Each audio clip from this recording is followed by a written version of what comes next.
उखाड़ उखाड़ हवाओं के साथ में मध्यम से भारी बारिश का दौर मध्य प्रदेश तथा महाराष्ट्र में जल्द ही आने वाला है, क्योंकि बंगाल की खाड़ी में एक सिस्टम बनने वाला है। उस सिस्टम के बनने की तारीख की बात की जाए तो 29 या 30 जून को एक सिस्टम तगड़ा बनेगा बंगाल की खाड़ी में। उसका प्रभाव दक्षिणी राज्यों में भारी बारिश के रूप में देखा जाएगा। जब जो बादलों का घनत्व दक्षिणी राज्यों की तरफ बढ़ेगा तो आप देखेंगे कि जो महाराष्ट्र का क्षेत्र है वो भी कवर होने वाला है। महाराष्ट्र में बारिश की गतिविधियां जब खत्म होगी तो ये समझ लीजिए कि जो जुलाई का पहला सप्ताह है इसमें मध्य प्रदेश में भारी बारिश का दौर टुकड़ों में देखा जाएगा, जिसमें तेज हवाएं चलने की संभावनाएं भी व्यक्त की जा रही है। इसके साथ में अरब सागर में भी एक सिस्टम तगड़ा बनने वाला है, उसका भी प्रभाव कुछ हद तक उस सिस्टम को कवर करेगा। अर्थात दोनों तरफ से जब सिस्टम बनेंगे तो समझ लीजिए कि बंगाल की खाड़ी से जो सिस्टम निकला हुआ है उसको ताकत मिलेगी, और जो मध्य प्रदेश का दक्षिणी और पश्चिमी क्षेत्र है इसमें टुकड़ों में पेचेस में भारी बारिश की गतिविधियां दिखाई देने वाली है। ऐसा नहीं है कि सभी दूर एक समान भारी बारिश हो जाएगी।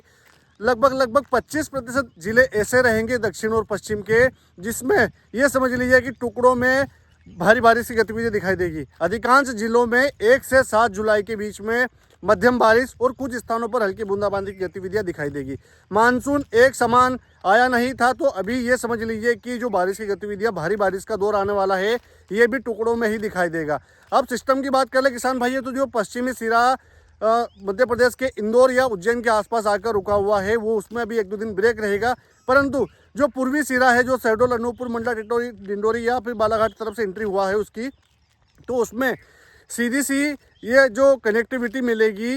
जो अरब सागर में सिस्टम बन रहा है तो जो पूर्व के ज़िले हैं इनको थोड़ा कवर करने वाला है ये। अब जो बारिश की गतिविधियां आज दिखाई देने वाली उसकी बात करें किसान भाइयों, तो आज यानी कि 26 जुलाई की बात कर लें हम, तो 26 जुलाई को जो बारिश की गतिविधियां हैं वो दक्षिण और पश्चिम के या मध्य के ज़िले, जिसमें भोपाल, गुना, सागर, या बात कर लें हम विदिशा की, शाजापुर की बात करें, राजगढ़ की बात कर लें, और हम बात कर लें आगर मालवा के साथ में जो नीचे चले हम तो देवास, हरदा की, और बैतूल की बात करें खंडवा, खरगोन या इंदौर, उज्जैन, धार, और धार से सटे हुए बड़वानी और झाबुआ का कुछ क्षेत्र। ये जो ज़िले मैंने बताए हैं इनमें दोपहर बाद में बादलों की कनेक्टिविटी बढ़ेगी, मॉइस्चर का सपोर्ट मिलेगा।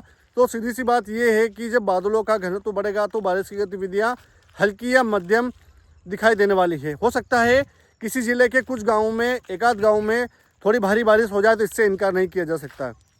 जानकारी किसान भाइयों तक जरूर भेजिएगा। चैनल पर पहली बार आए तो डिजिटल दरबार चैनल को सब्सक्राइब करना ना भूलिएगा। जय श्री राम।